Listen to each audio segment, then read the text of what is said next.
Like I was doing it because like I had discovered some really cool new like live tell stuff during the main, and I wanted to put it to use. I wanted to give it a try. Oh, live tell stuff, huh? Wow, I hear you. So you're good at that, you think, or just? Me and my buddy, we make it all of this money. Yeah, I know it's rude to be bragging. They never catching us slacking. Me and my buddy. All right. Yeah, I'll just dive into it. Yeah. Welcome back, guys. Table One Podcast. Justin Young, Art Parmann, I hear, and another very special guest, Chance Kornuth. Oh my gosh, he joined us all the way from Nashville, Tennessee. Yeah, thanks for having me. Stoked to be on this thing. Clearly, you've watched all of our episodes, so we won't have to like tell you like how this works. I've watched all the shorts for sure. There you Nice. go. The attention span of a goldfish. I like it. Exactly. Shiny things. Ooh. All right, you're the research guy. Tell us about Chance. Well- maybe we just have Chance just push his camera away and we just look up at the trophies and that's enough. Well, for those who don't know Chance, how old are you, Chance? Like 37, 38? 37, yeah. Okay, I see. I didn't even have to look that up. I was just a pure guess. Yeah, like $15-60 million in tournament earnings. Poker coach or founder of Chip Leader Coaching, which is pretty fucking cool. And one of the more, I would say, influential people in poker. I would say like top 20, like for sure, Thanks. of like most recognized, most influential. At least in my mind. Yeah. I don't know. Definitely not top 10. I No. agree. No, that I don't want to just lie to your face. That would be like he would know. I think 12 is fair. But like, let's not go down the list. Though. I don't want to like argue whether or not Freddie Deeb's more popular than you or not. Oh, I like Freddie Deeb. I actually went to college with his daughter. Oh yeah, she's great. She is so nice. So you're from Denver. Did you actually grow up in Denver? Yeah, I grew up in Denver for the first 10 years, spent 2 years in DC, 2 years in Seattle, and then back to Denver for high school and college in Boulder. Boulder. See, that's where I was born, Boulder. Very similar, you and I, except for the success and whatnot. But, outside of that, we're very similar. I did look up, you are number 2 on Colorado's all-time most winning list. Do you know who number 1 is? I was surprised as well, for what it's worth. Steve O'Dwyer? It is. How do you know that? It wasn't like I had to think about it because someone else had told me that before, and I remember like looking it up years ago. He went to college in North Carolina, which is why I was so shocked. He went to ECU for a brief second, I think, before he hit it big. So he copied you, Colorado to North Carolina. Exactly. Another person that basically the same as me, but somehow slightly more successful. But either way, now that everyone knows who you are, which most people will, so typically on this podcast, what we like to do is talk about the transition point of like kind of like whatever, you're going to school for something or you have this adult goal to be a productive person in society and you just like, no, I'm going to gamble instead. So like at what kind of point were you kind of like considering poker or like kind of got into poker? I would say like I started playing, like I grew up playing cards with family members, like with quarters and nickels and dimes, no check raising. Just like the standard friendly family game. They kind of evolved. Like I started playing a little bit more in high school with like pennies as chips. And then in college, I started to take the game more seriously. I would say like sophomore year of college, like the movie or TV show Tilt came out and you really like thought about like being a professional and started to do pretty well. And then by junior, senior year, I had 50 or 60 grand just from playing online, hated my major. And I actually talked to my math professor, Adam Norris. I'll never forget the guy. And he's like, wait, you're good at this. You enjoy it and you make good money at it. He's like, why are you still here? And this is 3.5, 4 semesters in. And he's like, you can always come back to college. He's like, you don't even want to do anything professionally with what your major is. He's like, you should go and give it a try. And I remember when I made my first cover of Card Player magazine, I actually sent him a link via the school email. I didn't even know if he'd get it. And the title of the email was like, you probably don't remember me, but I'll never forget you. And kind of just shared a little bit about my life. Like I met my wife in poker, I've traveled the world, yada, yada, yada. And he responded like an hour later and was like, I actually do remember you. And we chatted for a little bit and it was pretty cool. But that was like what pushed me to take it seriously and to become pro. So was your major math oriented then, if you were so close to your math teacher? Yeah, a little bit. Like I was architectural engineering. I started off as business, Okay. and I had another influential math teacher in high school who was like, "You're really good at math. Like you should do something that requires more math." So I changed to architectural engineering. Hated it. But I probably had like a 3.7, 3.8 GPA without really like trying. So there was the good fortune of that because I had more time to spend on poker. Sure. And were you one of the $50 spin up, never redeposit crew, or did it take you a few bullets like a normal human? I was the multiple $50 deposits. So I got like a stipend, if you will, from my family. So sophomore year, I had like $600 for rent and $600 for food. And I used a credit card to deposit on Party Poker and deposited $50 maybe for like 3, 4, 5 times. And I remember that first summer grinding sit and goes in like this shitty little office on a shitty tiny monitor, 9 tabling, $10 sit and goes. And I had like a little bit of a bankroll and just started to take it more seriously. You know, a year later, I was 8 tabling 1-2 PLO, and then I took my first real shot to Vegas. I took like 40 of my 50K in a backpack and stayed out there for a month. And I actually met Ben Lamb. We became really good friends, and I moved in with him a month later and dropped out of school, and that was it. Was this in 08? Was that your first time out, or was it a little bit before? I think I came out in 07 and played 1K Saudi to the main on like a really brief trip, and got in aces pre-flop to ace king suited, and he flopped a flush. I even remember the texture of the suit, like all the different. My first real bad beat in Vegas. Yeah. What? It's like, oh, I'm dead. And yeah, guess I'm not winning the main event. So you and Ban Lim got to live together? That's so cool. Like, what year did you move? I guess in with him. So I think it was in early 08 when I came to Vegas and played like a super tough series that the Bellagio had, and we were playing like this 3K at the Wynn, and it was all like the online crushers. Table was terrible, and this is what I'm doing with my like 80% of my bankroll. And Ben's raise folding every hand. He's in all these pots. Like that was the style back then, you know, just to min raise every single hand. And we're 7-handed. He's in a 2 seat. I'm in a 3 seat. And he folds under the gun, and the cards kind of like go like this. He says they flip over. I say the dealer exposed. He says it was ace jack. I say it was ace 10. But the cards flip over, and I'm like, what the fuck? This guy's like raise folding every hand. Like, how does he have this hand here? And I'm like sitting there, and I stop for a second. I think about it, and I look at him, and I go, you did that on purpose. And he goes, I'm Ben. We need to be friends. And that was yeah. And that was how it started. And that was a month later I moved in with him. Wow. Are you guys still tight? Yeah, we still talk somewhat regularly. Our lives have kind of pulled us in different directions since I like started chip leader coaching. You know, I focused a lot more on tournaments, and he focused more on private cash games. And, you know, now he's doing some stuff in the crypto space. Fair enough. So I did see you started playing a lot of the Bellagio nightlies in 08, which like got my attention because that's the first tournament I ever played in Vegas. Was a Bellagio nightly back when they would get just tons of people that wanted to like $500 or $1,000, whatever it was. It was $500 during the week and $1,000 on the weekends. Yeah. And you just crushed for like a month or two, right? And just kept on winning. 4 weekend 1Ks, and I won 2 of them and had more money and started to play bigger PLO online and had like a little bit of a live bankroll. And I had forgotten about those. Those were fun back in the day. They really were. Yeah. Yeah. What happened in your first nightly that you played?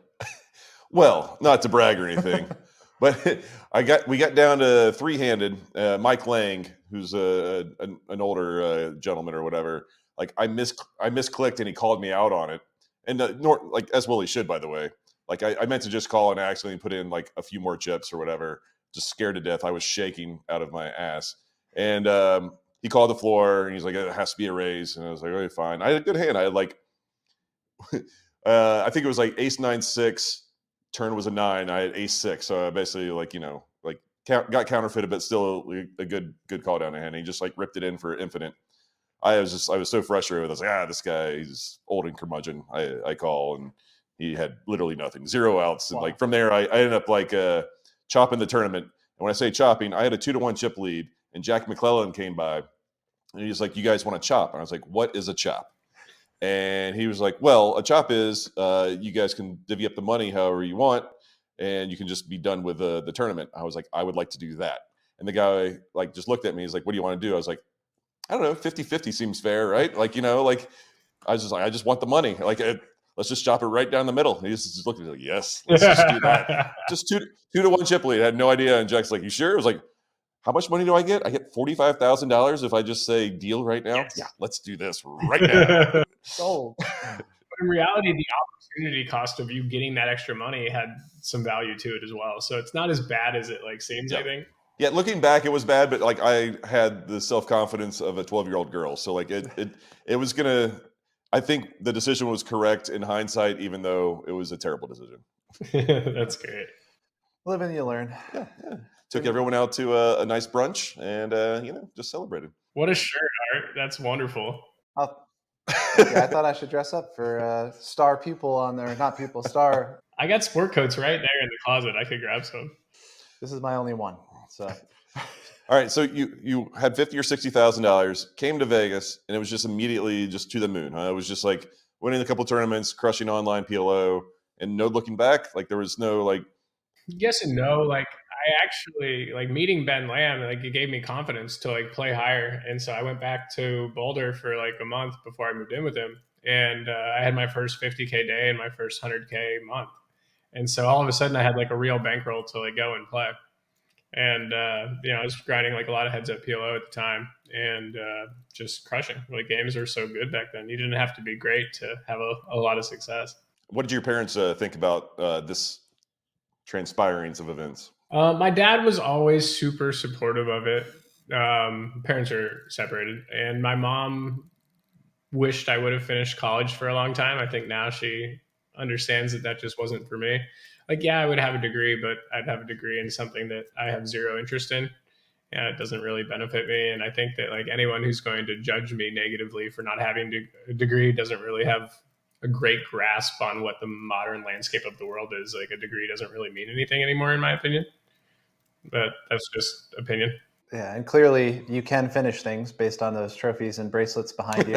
So definitely no 3/4 of a trophy back there. It's not like you just couldn't finish college, couldn't hang, You just saw the opportunity and dove in. Our last guest, Brian, same thing. He got into Stanford, and once he started succeeding in poker, was like, "Peace out, guys. I'm gonna go make something of myself the easy way."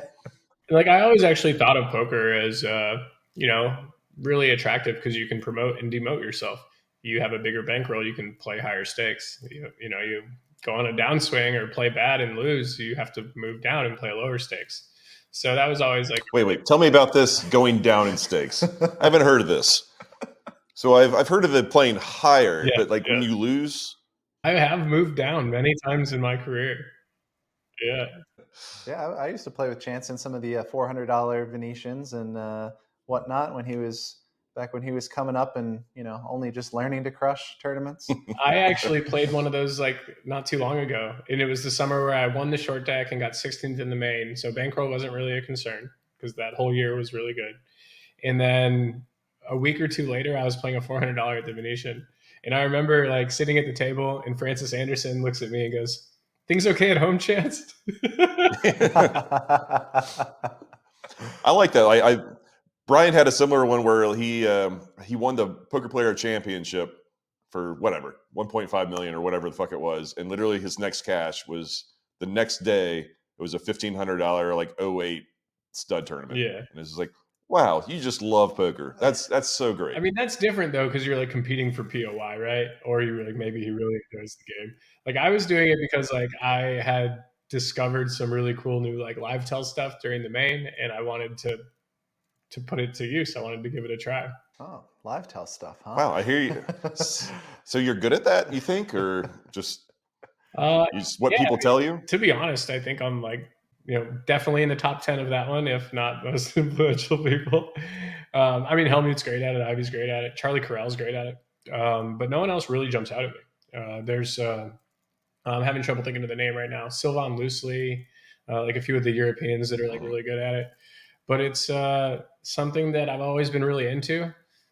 Just early in my career, I watched Ivy check raise 6-bet shove on Jack X with the Queen 8, and the guy just had nothing. And I was like, there's something to this. And so for years, I would just punt, make bad river calls, bad 4-bet shoves. And it was because I would kind of look for like a live tell excuse to think the guy was weak or to make a bad decision. And, I was fortunate enough to use that data to learn really how to use them nowadays. But so much of it for me was like trial and error. I was just torching money so much in my career, and I was very interested in it. And like an average poker player probably looks at a spot and says, okay, like this is a mistake because the solvers or like my range wants to do this. I would look at a spot and be like, man, I should have known he was strong because of this. Or I could have gotten him to fold if I did this. And so it's like, now I don't do that as much. Like I definitely do still do it. It's more of a controlled now than it used to be. But I mean, you don't get that good at live tells without trying some unique things, I would say. Do you have like a framework or something basic that you could like the average person could because like for me, you notice something in someone and you're like, oh, maybe that means something, but like you know 8 times out of 10 you don't see the showdown, so you have like no idea what it actually means. I will say you don't need the showdown to know if it's weak or strong. So like if someone looks completely different when they raise under the gun versus the button, you can probably assume that the button one's weak. If someone raises and folds to a 3-bet or raises and 4-bet shoves, clearly the 4-bet shove is weighted towards strength, right? So like you don't necessarily have to see a showdown to know when someone's range is weighted a certain direction. I like that. That's something that you don't really think about, or I don't really think about when I'm looking at tells. And the biggest framework is like I pay attention. Like I fold under the gun and then I'm watching and trying to learn the whole time. And man, don't get me wrong, it's exhausting. And WSOP prep time is right now, and I try to strengthen that focus muscle. So like I think of our ability to focus as like a computer that has a finite amount of RAM. So if you have your 62 different applications open on your phone or your computer, it's going to operate like more slowly. You're not going to be able to grasp as much stuff. So like when I play live poker, it's the same thing. I am focused only on that. But moreover, if you think of it as a muscle that you can strengthen, like for these next 2 months, I will begin trying to strengthen that muscle. I'll stay off social media at least a lot more than normal. If I'm doing something, I'll make sure my phone's on do not disturb, so I'm constantly strengthening that muscle. There's a lot of different things that you can do to get better at the level of focus. And I think that is one of the things that makes me good at it, is I have worked for years and years at strengthening that muscle. It's really good. And it's so hard to stay focused, especially at the poker table, because it can be so hard to, like you said, or like I said before, get a payoff on focus. Like, a lot of times you don't get anything out of it, but like you said, there's adjacent things that you can look at that do give you a payoff. And it's so easy with the phone in your pocket compared to 2007, where there was no Twitter to scroll. Yeah, and what's working changes too, right? Like people have an understanding of what they're giving off or what others are doing, and so like gradually, I would say that the different tells will like slightly change. Like I remember a period when I was playing in the Poker Go studio for a couple of weeks. And man, it was like 6 tournaments in until I finally got like this really good tell on. I don't want to say who, but like for a week, I was like, man, am I just like wasting my energy? Should I just be focusing on poker? And it was a little discouraging, right? Like maybe I was like, dude, tells still exist, or are people better at hiding them? But then when I got that one on that one person, it was like, oh, I see how this applies to what everyone else is doing.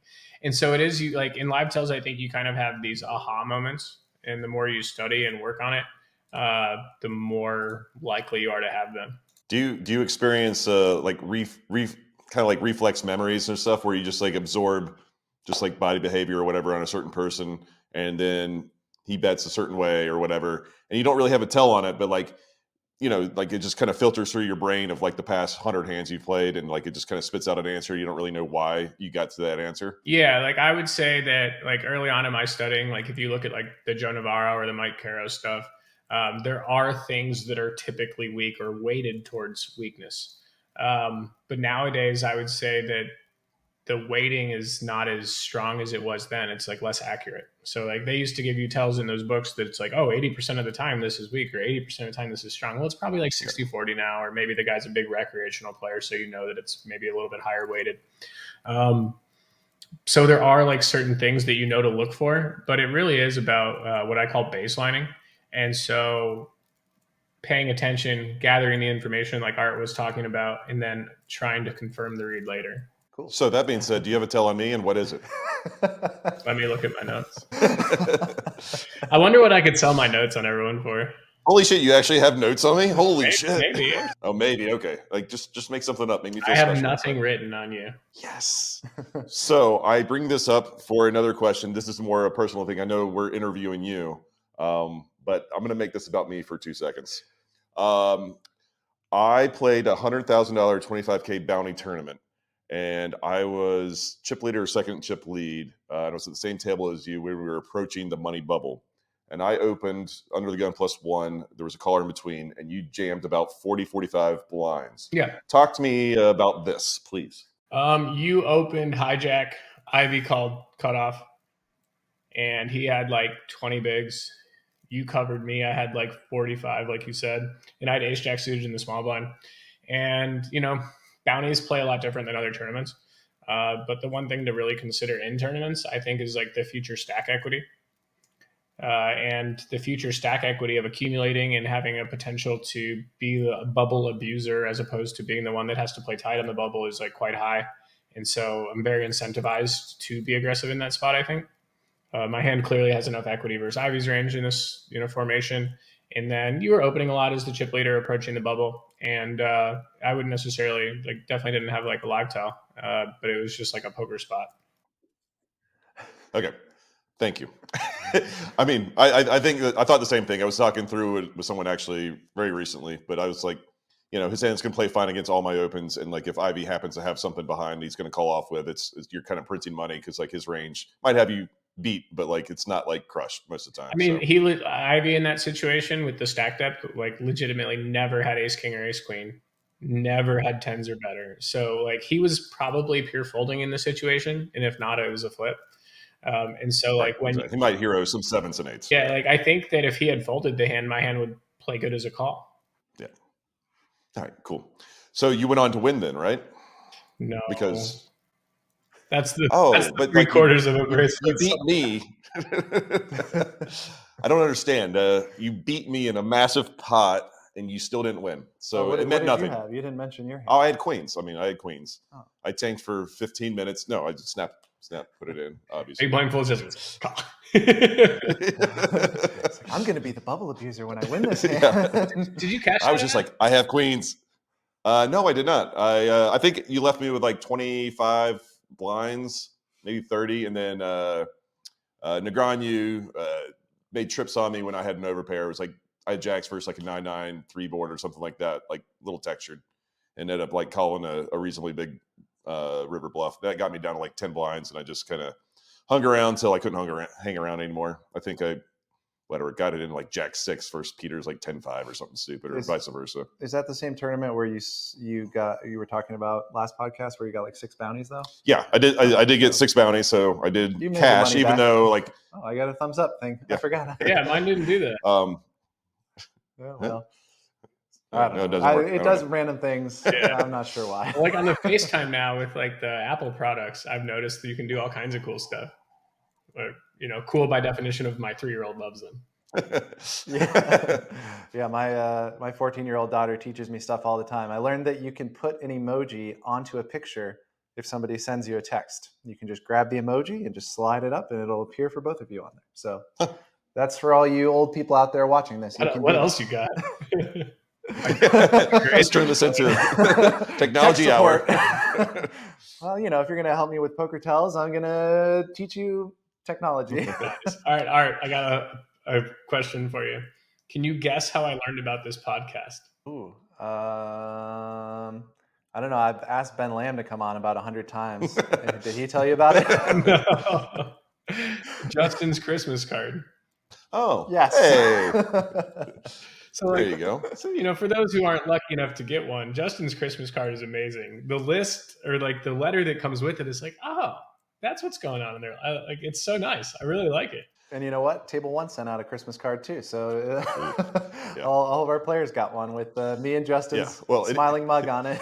It didn't come with half of a book that we tend to write. By we, I mean my wife. Like, maybe it will this year though. Yeah. We'll get her to write the whole thing. Yeah. Send I it better out. get 2 letters. Here's everyone who played in our game this year and how they did.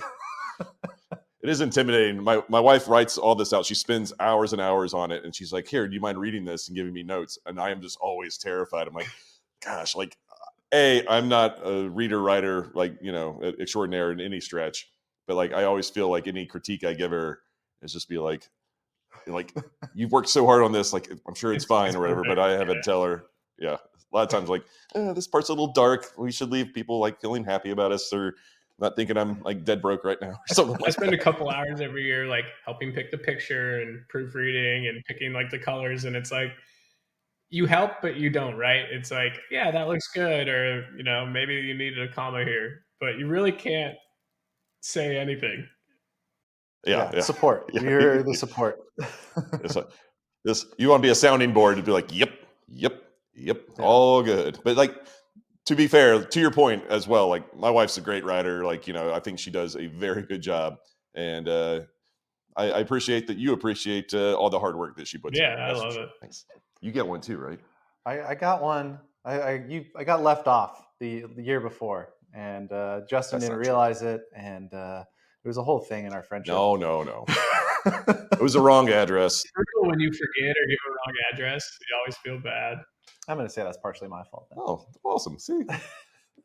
Let's go. All right. Christmas cards for the win. All right. So speaking of family, you got a little family action going on now. You moved out of Vegas. You're in Nashville. How's family life going, buddy? It's good. So the last tournament I played was the Poker Go free roll, the like Tournament of Champions thing in January. And this is the longest stretch I've ever had like without playing. And I've been at home focusing on the company, keeping like somewhat regular hours, being a family man. And I'm going to play the WPT in Florida starting Sunday. And I'm so excited to go play. Like I have the itch. So, I mean, as much as I enjoy being at home, working on the company, being a family man, like part of me just loves building stacks and bluffing people. And So what's the event on Sunday? Because I'm actually going to go down to Florida too, but I'm a little delayed after that. I think I arrive Sunday, and then Monday's a 10K heads up. Okay. Oh wow. Are you going to stay through the duration? Because I think I get in. I want to say like the 17th, 16th, somewhere in there. Yeah, I'm 14th to the 23rd, I think.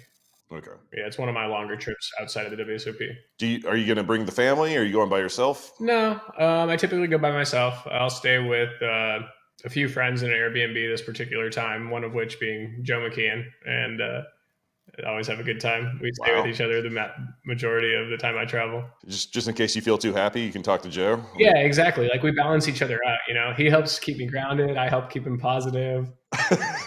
Well, you're not doing your part.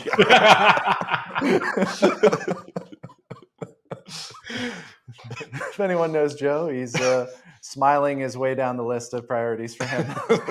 But hey, he still makes some jokes. He just deadpans all of them. Yeah, no, exactly. Right. So he actually jokes a lot, and it's like super dry and unexpected, but it's like so much different than my. Yeah, I just can't tell that they are jokes. I just think he's just being mean to me. Well, no, I don't know. He is being mean to you.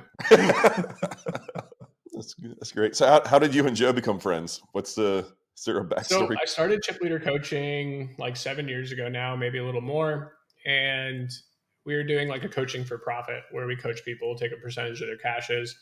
And during that process, Joe reached out to me one day. He's like, I'm surprised you haven't asked me to be a coach. And I'm like, you want to coach people? Come on. And we've pretty much been we were already friendly, obviously, before that. And we've been pretty good friends since then. I mean, I didn't get invited to his wedding, but you're really close. But there were no poker players that did, so I didn't feel as bad. You don't work off that same model anymore, though, the coaching for profit, the piece of profits? No, so we had some problems with it.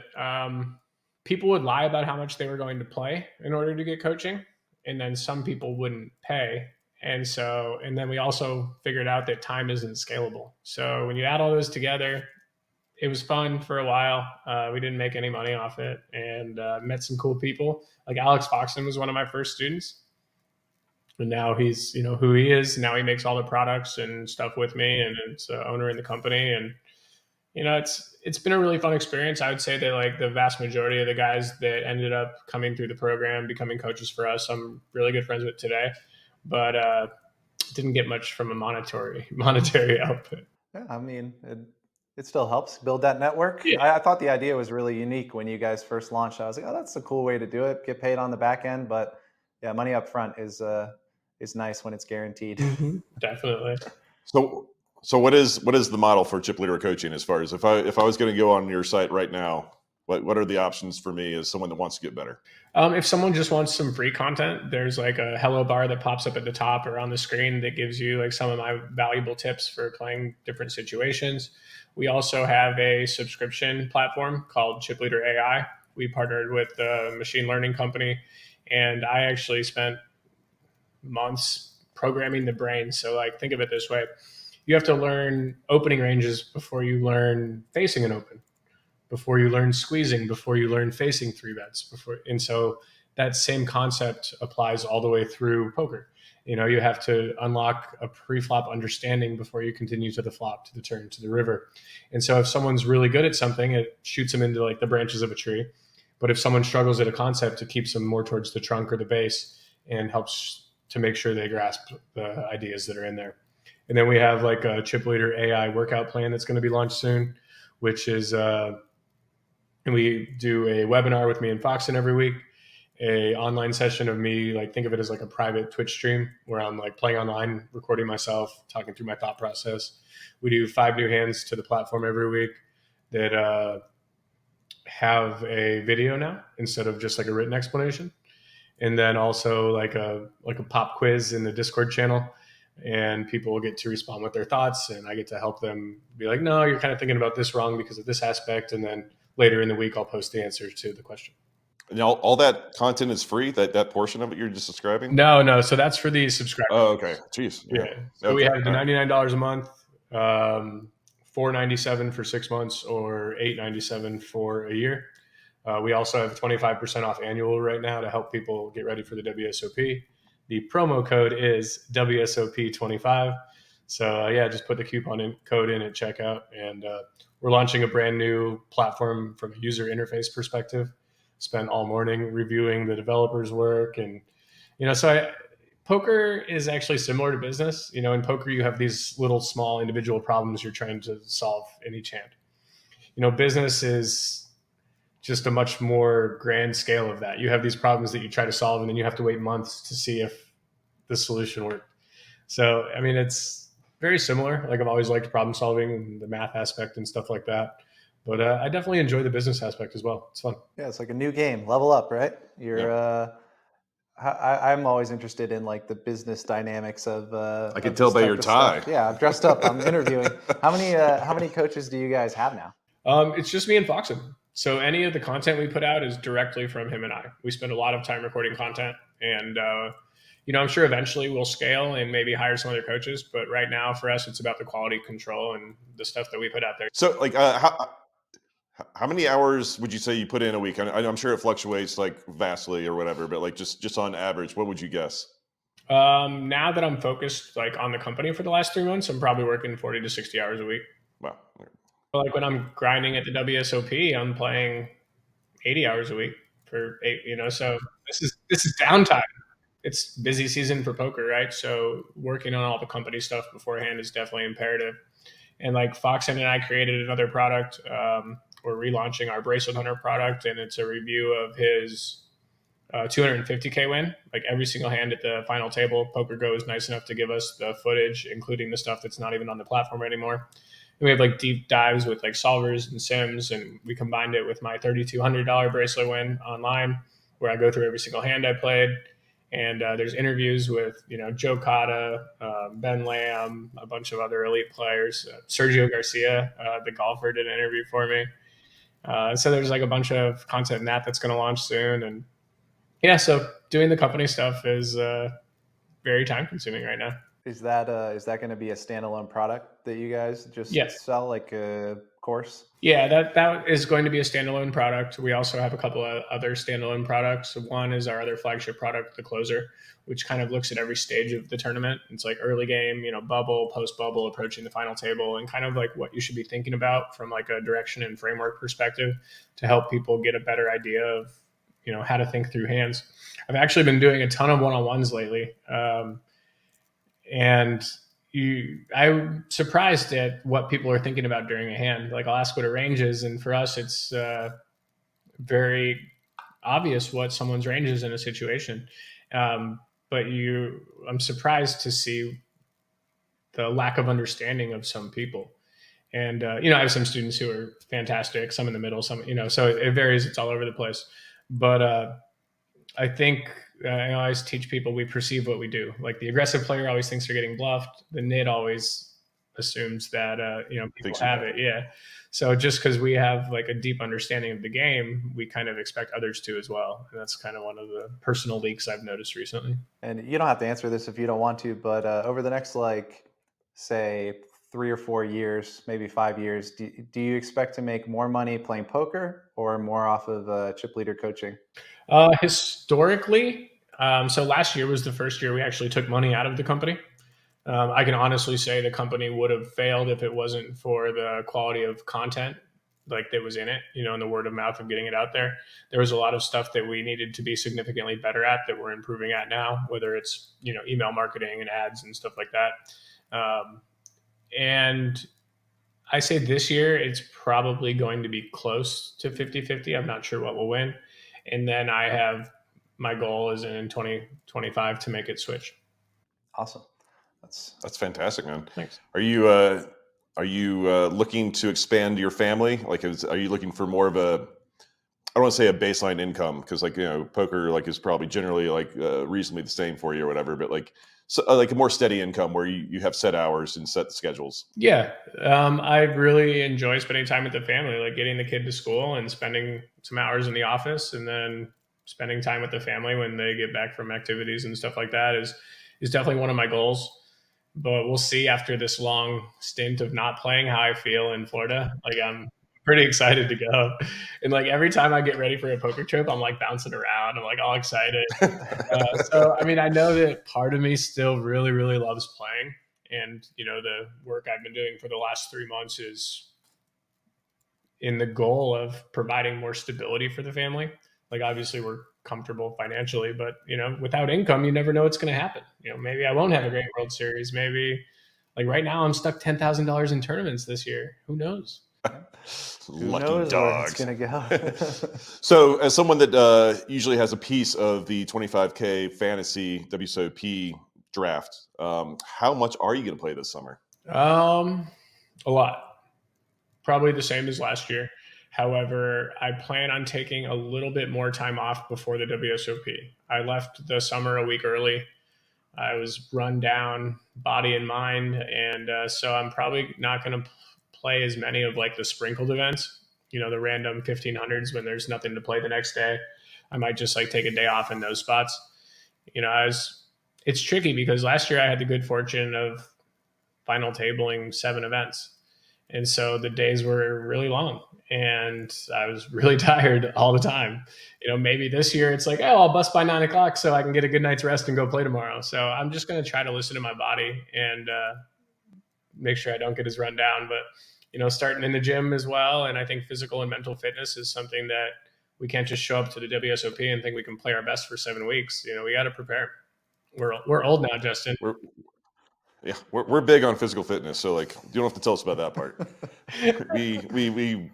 We're actually recording right next to my gym, and my treadmill is my light. I can't tell if he's being sincere or not.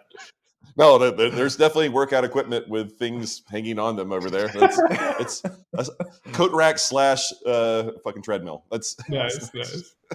So you're going to play a lot, which is great.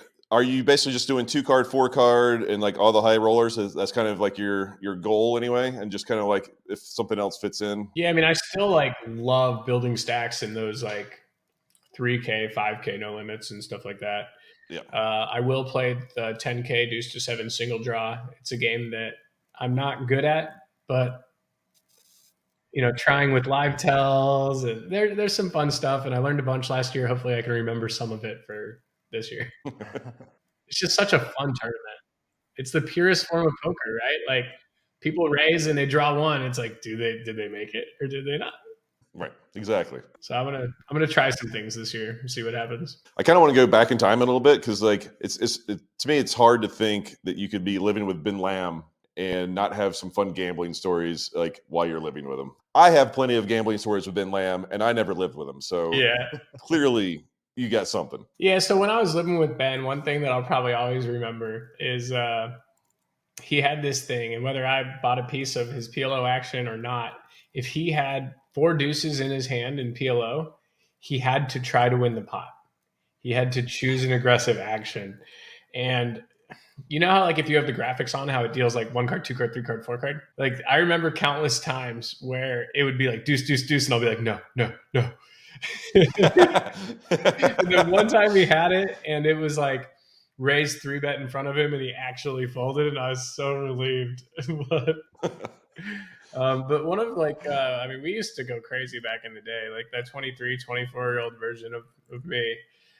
We spent tons of times just like drinking and gambling in the pits, and then going to clubs and wasting a ton of money, ending up at a strip club. It's like we did the Vegas strip life for years, and it was fun. And obviously we're both married now, and are more adults, I would say.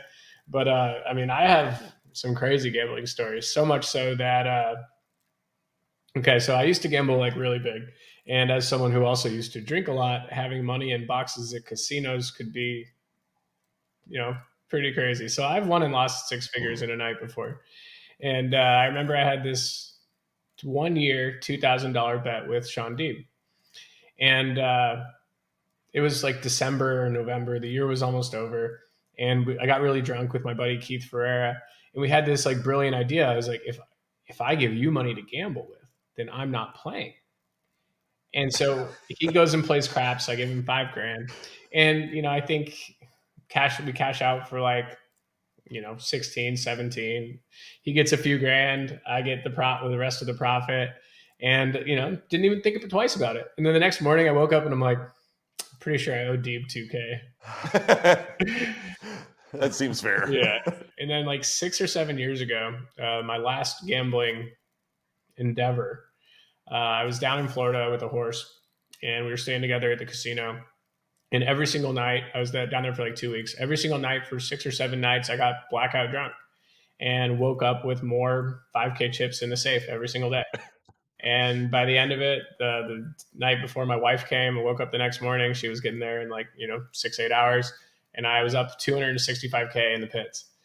And Sean Deeb was there, good friend of mine, and he's like, you should probably quit him now. He's like, you can't beat him. I'm like, I know. And so we actually made a 10-year, $10,000 prop bet, and I am 6.5 years in, and I haven't played a pit game since then. Is the 10K just one time, or is it like every time you play the pits? Because like if you just break it once, it's probably less punishment. But like if it's every time you gamble, it would just be I would lose the 10K bet. Yeah, but I'm not going to pay 10K to gamble. I wasn't going to pay 2K to gamble, but then I realized that fair enough. That I did. I know some people that would do that. That's all I'm saying. Yeah. We have a friend that made a no flipping bet because like in our game at the end of the night, like people that want to like stay and like basically just flip coins for like a lot of money. So they're just like, okay, I've lost too much money, no flipping, and then like a week and a half later they'll flip and the specific gentleman I'm talking about lost. I think he lost like 30,000. But then he's like, oh, fuck, I forgot I had a 10,000 no flipping bet. So it's just immediately $10,000 more. And he was very, very upset because he completely forgot about it and lost. Yeah, that is a true story. That's brutal. It's no one sitting here, but no, it's not. But yeah, that's the way the game works. I will think one of mine that does semi-include you. I made a bet against, I was playing PLO with Devilfish. This is probably 2011-ish. It was a long time ago. And there was going to be a 10K PLO at the Bellagio, and the fields were pretty strong, but PLO was like very new, like to Bellagio. Like they didn't like really run PLO events then. And he's like, give me odds to like, win the whole thing. And I was just like, I thought he sucked at PLO. Like, I know he really doesn't, but like, I was just like, made up a number. I think I said 30-1. Like, I was just expecting the field to be like, 60 deep or something like that. And he just like 31 booked. And then like, I beat him out of like, I stacked him for like $5,000. He's like, you have to give me another like $2,000 at 35-1 now. I was like, yeah, you got it. Who cares? So the event happens like an hour later, and I go in there just to check out the field, and there's like 9 people signed up for this tournament.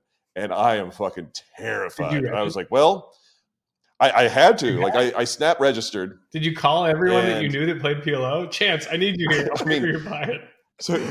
So basically, yeah. So I was telling everyone to play, and everyone was like, no one knows how to play PLO. We're not going to spend $10,000 just to do that. So I got in. I actually got in this huge spot where like I had top set. Was like King 9-7. I had top set of kings. Devilfish had 2 9s, and Ben had like the ultra wrap or whatever. And me and Ben get it in, and Devilfish flashes me the 2 9s and is like, "Sorry, buddy," and just flicks it in the muck. And I was like, damn it. And then like Ben beats me out of the pot, and like you couldn't rebuy. So I'm just like, fuck. And I just spent the entire time waiting on the sidelines. But long story short, he ends up making it to the final 3. The other 2 people were you and Ben. So I kept on running in there, and I think I was closer with Ben at the time. No, and he didn't. But I was, I think Mercier was even at the final table as well. But like I kept on running because I was fairly close to Mercier, fairly close with Ben at the time. I was going in there and just like, how we doing, guys? We doing all right? That rings a bell now that you said it. Yeah, I basically risked, like, I think if he would have won, I would have owed him like $100,000, and like I think I got 2,500 out of the deal, or 3,000 or something silly. I'm like, this is the dumbest prop bet I've ever made in my life. Like, this $3,000 is not changing my life at all, but I'm going to lose my mind if I have to pay Devilfish $100,000. Yeah, that'd be brutal. So anyway, thank you. I don't remember who won it, but I know it wasn't him. Perfect. I have a good Aria PLO story for you. So this has to be more than 10 and a half years ago. Well, probably 12 years ago, because I was dating this other girl before my wife. And we went to see Michael Jackson 1, and it wasn't even in like the custom theater that all the Cirque du Soleils have. It was in like the amphitheater, the concert hall, basically. And I get a message from Ben. And he's like, yo, I think it was Freddie Deeb or Sammy Farha, one of the 2. So it was Freddie Deeb or Sammy Farha, Bobby Baldwin, and some other fish. And Ben's like, I can't go play, but they're playing like 200, 400 PLO, and you need to go. And it was in the middle of this show. I remember I was breaking in these like reef sandals that I still have. My feet were just like blistered out. And I already kind of knew that the relationship with this girl like wasn't going to work out too.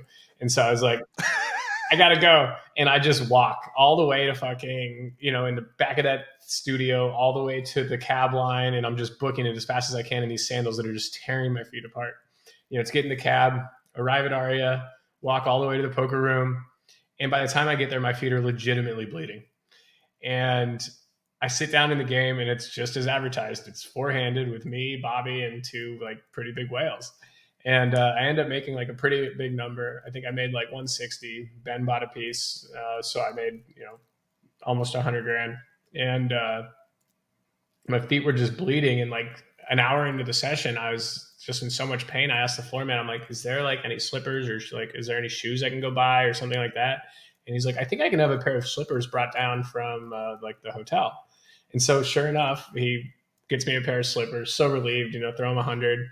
And I put these slippers on, and like an hour later, I look down, and they're just red. They're just like covered in blood. I'm sitting there playing 200, 400 PLO in this dream spot. Did a Band-Aid not occur to you, by the way? No, just blood on my feet. Just like, instead of something to stop the bleeding, let's just get a pillow to put around it. Yeah. Let's absorb it. Please tell me you still have the slippers. I still have the sandals. I mean, I broke them in. Why? They sound horrible. And they're sentimental value. So yeah, definitely. They're like it's like the Cinderella story, except you're one of the stepsisters that cut off her toe to fit into the glass shoe. Did you ever talk to the girl again? I'm more concerned. Did she chase after you? Did she stay for the show? Like, I kind of wanted her to stay for the show. No, like she knew I played poker. She was understanding. Like, we didn't break up right then. We broke up like later on. But I wasn't like concerned with my relationship with her. I was like, she'll either get it or not. So when she watches this, as she inevitably will, she's going to be upset, or she'll understand? She might be in jail in Thailand, so I think we're safe. What? You don't think we reached Thailand jails? I mean, this is international, baby. That's a big part of our audience, the Thailand jails. Lady boys. I mean, we got a lot of demographics out there. Oh, is that why it didn't work out? You're not a lady boy. So why would you guess she's in jail right now? So years and years later, I hadn't talked to her in probably like 6 or 7 years. She reaches out to Ben and is like, hey, like I need money to get out of like jail. Somehow that's the person she called. And she's like, I'll pay you back. And he's like, I believe he gave her money. He was like, don't pay me back, but don't ever contact me again. That's fair. No. Nice gesture. Jail for what? Oh, now I got to know this. I don't know. I didn't really dig deep. Make up something. All right, that is pretty nice. That was a good story.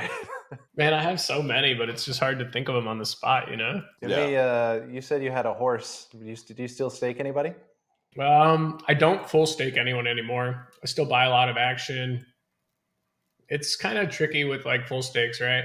You get someone who's buried 100K makeup, probably realize they're not very good, and there's like this soft 2K, and you're like, well, if they win, I get 100K, but like you're essentially just throwing good money at bad, right? If they're negative EV in the tournament, it's still negative EV.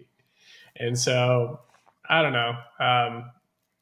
My level of success increased drastically once I started to focus on only myself and not concern myself with like full staking people. That makes sense. Yeah, I think that's wise. Yeah. We all have bad beat staking stories. I've lost plenty of good money after bad. I remember the first time I crossed over $1 million. This is a great beat staking story.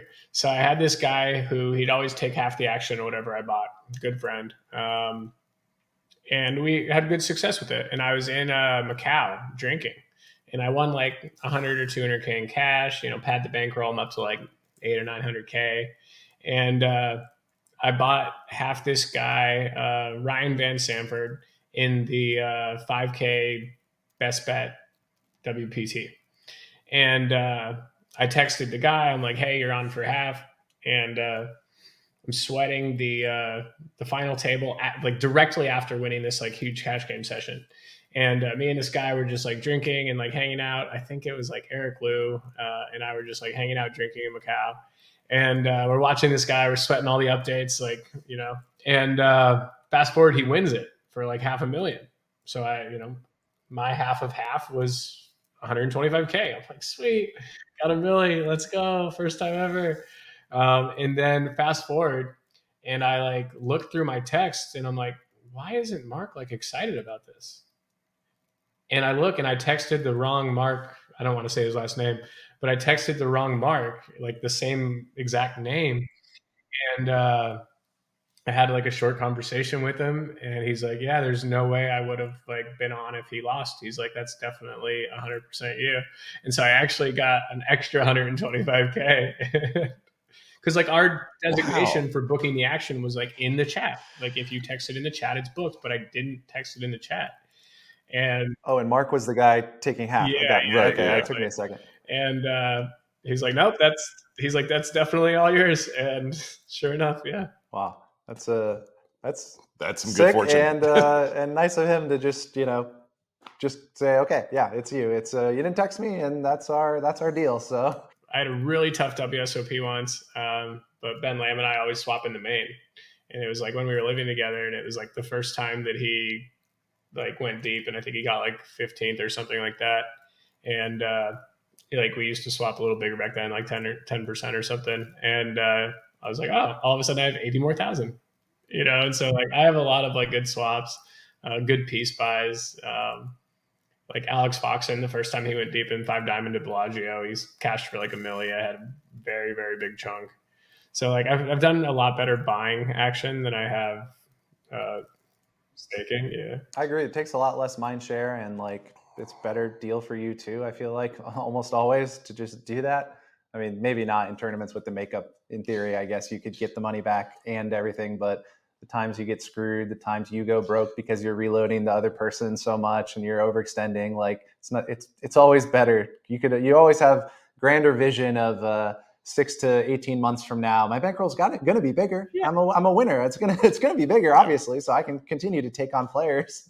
So there's there's two issues when you full stake someone. One, you can go broke and then you have to like sell the makeup at a discount, or you can't sell it at all and the makeup disappears. They can quit poker and you don't realize. So like in theory, yes, full staking someone is great if they always get out of makeup and you get to have that profit share, you get your investment back. But you also have to keep in mind the opportunity cost of money. So if you have someone that's 100K in makeup for 5 years, like what could you have done with that 100K? Well, if you just put it in the safest thing imaginable right now, it's 130 if you compound 5%. So like, I mean, yeah, just having money is so nice and not having to worry about it. Well, Chance, I can't believe you bring that up. Yeah, pull out your bank statement, buddy. Show us how good it is. I mean, you just brought up a real sore subject. I used to back Art in tournaments, and I'm not going to lie, he still has a six-figure makeup number with me, and we're somehow still friends. I'm actually just friends with him because I'm going to try to convince him to play a few events this summer.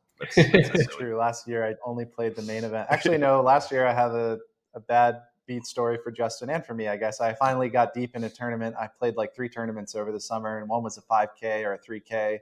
Either freeze out or whatever. It drew a big field. First place was like 700,000 or something. And we get down to 3 tables. I'm obviously been drinking all day, doing that focus thing that Chance says to do. I used to drink my cards too. I'm sober now. Yeah, no, I know, but like I was going a little heavy, and then on the breaks, I would also see Justin in the Horseshoe lobby bar, and tie another one on there. Quick little space dust action. Anyways, long story short, we're down to 2 or 3 tables. I can't remember. I think I got 19th or 20th. So I'm like, I play a chip lead pot with ace 3. It's not a good start. I threw bet the ace 3 suited in the small blind. The other guy calls. Flop comes 9-9 deuce, I think, and I bet small. And he also says the previous hand he won with 9-10, and somebody was commenting on it. Maybe it was me. And then he says, "Oh, that's a good flop for 9-10, right?" And turn is a 3. He just calls a flop. Turn is a 3. Check, check. River is a middling card, non-straight card, and I bet like a blocker bet, kind of trying to induce him to go all in or like call with something stupid like ace high or whatever. Anyway, he pretty much snap goes all in, and I pretty much snap call him, and he has quads. And I'm out. I literally got behind the rail, I would say the hand before this, and I'm just watching it. I'm like, oh, Art's going to 3-bet this guy. This is great. This is going to be fun to watch. And it was just a train wreck. I think I left before he even like got out of his chair, because I was just like, oh no. They're trying to figure out who had more chip. All right, I'll give you a little live tell tidbit here that makes me think of it. The guy who says he's going to fight back and like is visibly frustrated never fights back, because next time it's like a spot where he could fight back, he's like, man, he knows I'm frustrated, I can't fight back. So the people who are like stewing and quiet are the people that fight back. So if you think about how that applies to this texture, do we really think that he's going to say, oh, look at the 9s, and then bluff with them? And if he was going to bluff, he would have just bet the turn facing check. Yeah, no, I agree with you. I wasn't trying to needle. I just thought it was like a cool little live tell aspect of it. But no, it's great. I appreciate the feedback for sure. I mean, I'm not going to say I get in the same spot and I don't screw it up again, but in the moment, I would have possibly taken my time a little bit in that situation, given that it's so hard to get down to 2 tables and life-changing money up top. But yeah, to your point though, like if you like to fuck around yourself, you perceive other people to fuck around, and like we talked about the hand afterwards. He's like, I thought he was just floating me with like king queen or jack queen jack or something suited or whatever, and just floating me. So, and I was like, really? That's what you thought? And he's like, well, I would do something like that. I was like, well, yeah, that's way different. Yeah, exactly. To be fair, like I was like just flowing really well all day, and like everything was going my way. Like weird, I've floated a check raise versus Espen with ace 3 suited on like 8-5-7 or something, and then turn king check check river. I had 3.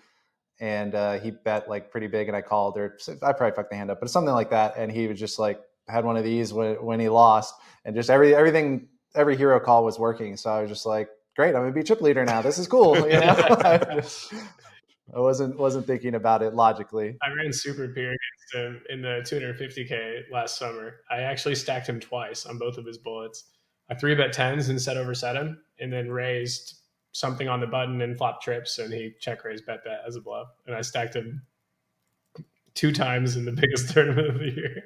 So you're his nemesis. Yeah. How'd you end up in that 250K? I think I got like 5th after being chip leader at the final table. Could have played better. A couple things didn't go my way. I can definitely say that I let Martin get under my skin. Mr. Cabral. Yes. He's played our game probably a dozen times. He's fun to play with to me. Like I understand he's very polarizing. I understand that. But he's very fun in the cash game, and he's different. He's I less think like now that I'm confident that he's not cheating and he's just doing that to make people think he is, so they are afraid to bluff him and do something like that. I don't think I'll hate him as much, but like I'll probably just be a little empathetic for that. But in general, like me and Dan under this impression that he's actually marking cards, like it was such a difficult environment to focus on playing your best. Yeah, that was for those that don't know, there was the what tournament was that? The 250K. Oh, that was the 250. Yeah. Okay. There was a big shtick about it all on social media, and the following day where Martin's just like standing up like this. I'm not marking cards, but let me see if I can see. And Martin has like, really long fingernails. You could see it, and he's obviously like would be the one where his hands are denting them. So people were definitely right to at least be suspicious about what are you doing, buddy? Why are you doing it? Like if you really think about it, right? Like we all play poker under the guise that it's a fair game and no one's cheating and no one has additional information. And so when you're doing something to intentionally make your opponents think you're cheating, I think it's against the spirit of the game and shouldn't be allowed. I completely agree. I had the same discussion with someone else. I won't name his name, but he was completely on the opposite side. He's like, well, the game's about deception. This is just part of deception. And like, I was like, he's like, it's the same thing as like me bluffing the river. Like, I'm trying to pretend I have a better hand than I do. And like, I couldn't really get behind it. I understand the argument. Is that guy also an angler? Yes. I mean, like, if you think angling's okay, then yeah, you think this is okay too, right? But it's like against the spirit of the game. And that's how I got brought up, because I got angled literally the hand before, and he brought up the Cabral thing.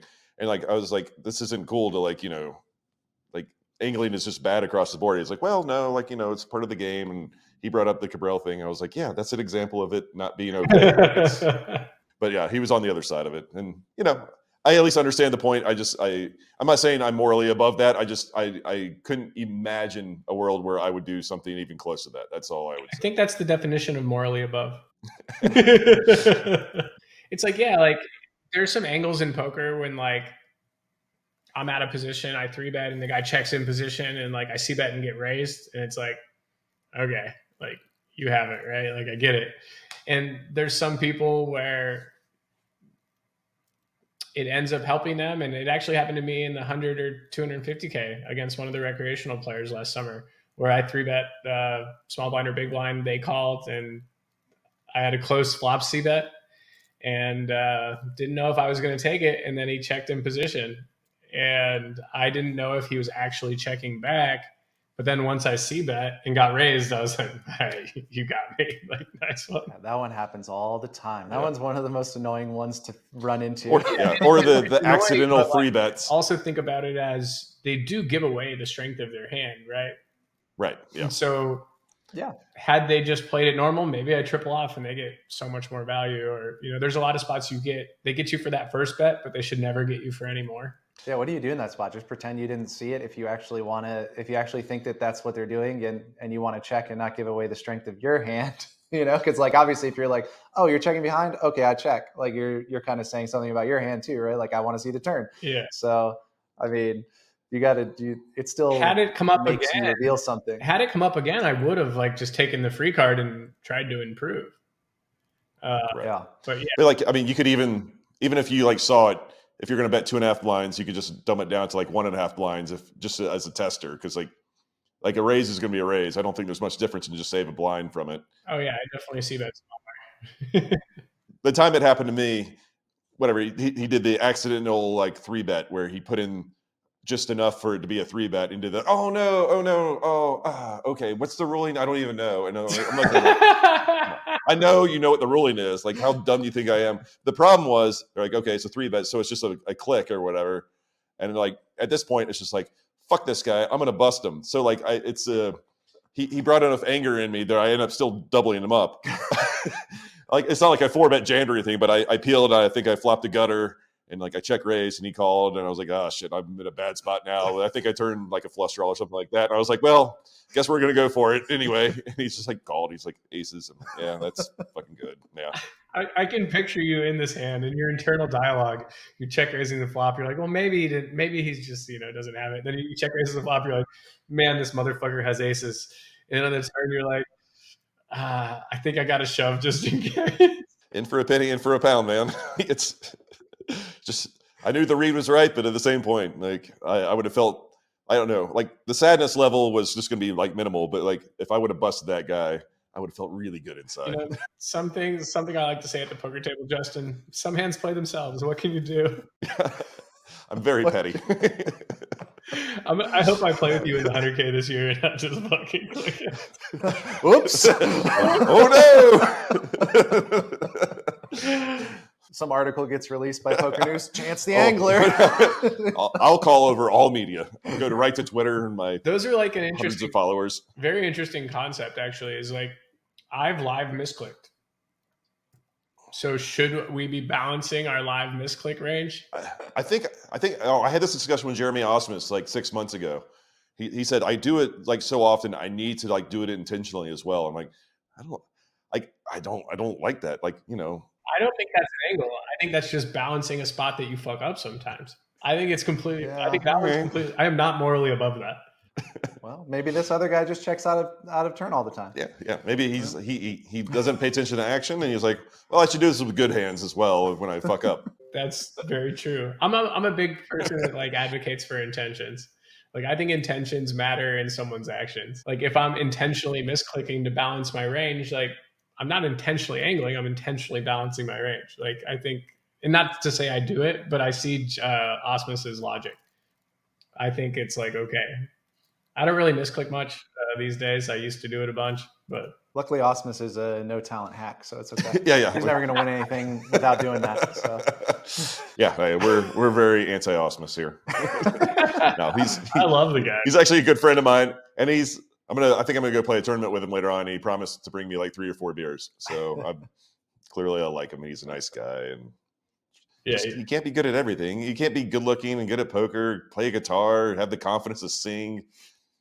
Like, who has the confidence to put like a song out to the poker universe? No, I only sing in the car by myself.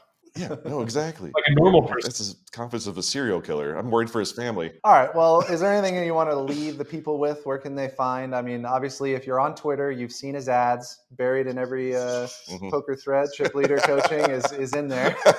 So I told you we got to get better at those. All right. I mean, you're reaching. You're reaching everyone. Yeah, I would just say like if you do want to prep for this summer, come check us out. Chipleader.com. We have free stuff. We have expensive stuff. But the one thing I will say is we have the best stuff if you want to prepare to crush this summer. Awesome. That sounds good. Thanks, Chance. Appreciate it, man. Yeah, thanks for doing this. And I'll see you in a couple weeks. Absolutely. That's the pod. Me and my buddy, we make it all of this money. Yeah, I know it's rude to be brag.